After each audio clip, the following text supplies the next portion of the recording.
Olá, amigos aqui do grupo do nosso canal, né?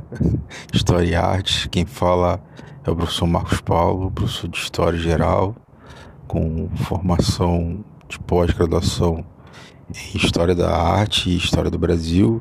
E hoje eu vou gravar o nosso último podcast do ano, né? Para fechar esse ano de 2022 com mais uma última obra literária. E aí, agora para 2023, próximo ano, eu prometo focar em outras histórias e vou falar brevemente sobre a Odisseia, ou somente Odisseia, um poema, né? No caso do autor Homero, autor grego do passado. E na verdade, falando já sobre a Odisseia, ela é uma continuação do livro A Ilíada, que no caso seria a história da Guerra de Troia, onde vários povos de cidades-estado, né, como eram chamadas no passado, que seriam equivalentes aos países, na época se chamava cidade-estado, se uniram, no caso, todos que se consideravam gregos, eles não se consideravam diretamente gregos, mas eram gregos, helênicos, como são chamados, se uniram para lutar contra Troia, a cidade de Troia, que no caso, nos dias de hoje, é considerado Líbano, a área de Troia. Acreditava-se que Troia fosse somente uma lenda, a cidade de Troia, mas hoje é considerado que realmente existe por arqueólogos e é a área do Líbano hoje. E voltando a esse período, após 10 anos de guerra em Troia, Odisseu, juntamente com seus amigos, né, seus companheiros de país, no caso a ilha de Ítaca, onde Odisseu era rei. Odisseu também pode ser conhecido como Ulisses em algumas versões do livro A Odisseia. Ele tenta retornar, porém ele sofre uma dificuldade devido a um descontentamento do deus Poseidon, o deus dos mares, que faz de tudo para que ele não consiga retornar ao seu país de origem, que é a ilha de Ítaca. Então, várias coisas acontecem, não somente com Odisseu, mas com seus companheiros, que vão fazer de tudo para que eles morram, literalmente morram durante a viagem. E, e o Ulisses, né, ou Odisseu, ele vai buscar de todas as formas para que ele consiga voltar, não somente ao seu país, mas voltar à sua esposa, Penélope, e ao seu filho, que ele ainda deixou pequeno, e que é o Telêmaco. Então, assim, é uma obra muito legal, não quero dar muito spoiler, porque vale a pena ler o livro. Até confesso que é interessante ler as duas obras. Vocês muito provavelmente vão encontrar ou a obra completa ou a obra dividida em partes. Foi o meu caso, eu li a obra em partes, no caso da Odisseia. E a Guerra de Troia eu li num livro inteiro.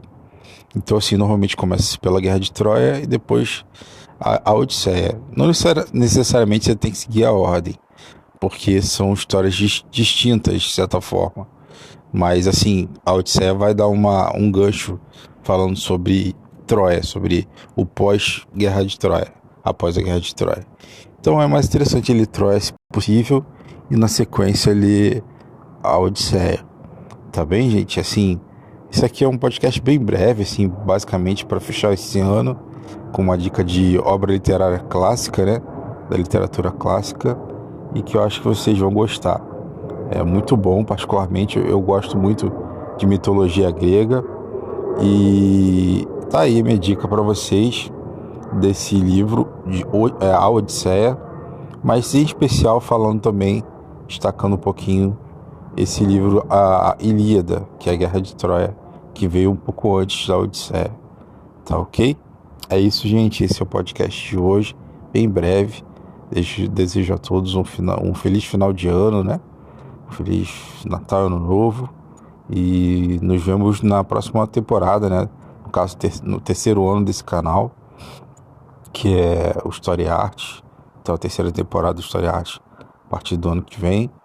E com novas histórias, de história política, vou trazer bastante coisa a respeito da história política do Brasil, algumas histórias a nível de história geral também, tá bom? História do Brasil propriamente dita também, Esse ano eu trouxe bastantes artigos voltados à história da arte, né? Como agora a história da arte literária, mais uma vez, com essa obra literária que foi de Homero. Então eu vou estar falando um pouquinho mais de história num ponto de vista geral, não só a história do Brasil, mas de um ponto de vista geral a partir do ano que vem, e de vez em quando também trazendo mais algumas histórias ligadas à arte propriamente dita, tá bom? Seja por obras ou a história, questões ligadas à própria história da arte no próximo ano, tá bom, gente? Mais uma vez agradecer a todos que têm acompanhado o podcast, especialmente aqui no Brasil.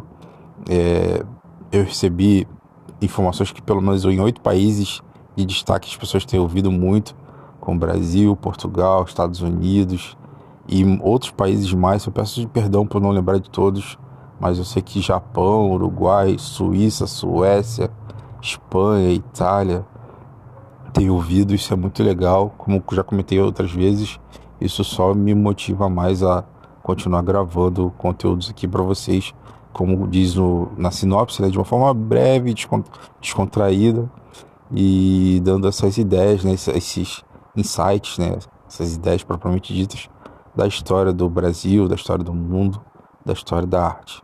Tá bom? Então, um abraço a todos e até o nosso próximo podcast da terceira temporada do canal História e Arte.